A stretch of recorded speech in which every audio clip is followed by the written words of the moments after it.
Hello everyone, how are you today? Are you okay? I hope so.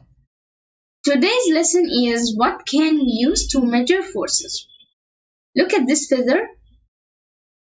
The force needed to lift this feather is very small, but the force of these waves is very big.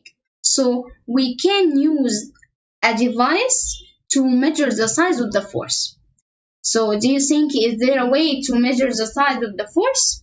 Of course there is a way. One way to measure the size of the force is to use a force meter. This is the force meter. Or we can call it spring scale. Okay, forces are measured in the unit Newton. The unit is named after the famous scientist Sir Isaac Newton. Force meter. How can we measure by force meter? How can we measure things or the size of force by using force meter? A force meter is used to measure a pulling force.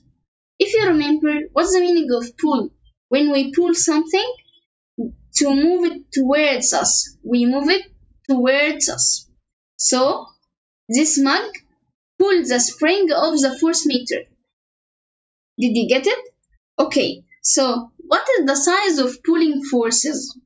What's the size of pulling forces? We can read the reading from the spring of the force meter, and this is the reading of the size of force. Okay. And we can also use force meter to measure the force needed to make block start moving. This is a block. When we need to start moving this block, we can hang the block in the hook of the spring scale or force meter and pull it.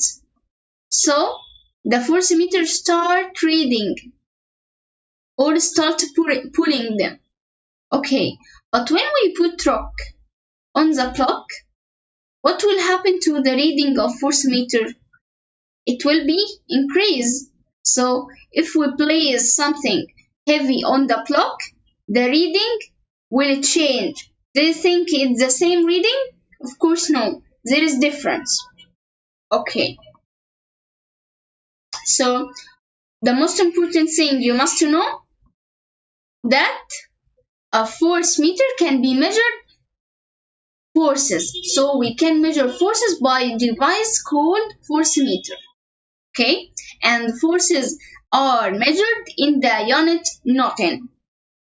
I hope with my video lessons you will discover how much fun science can be. Goodbye till next time.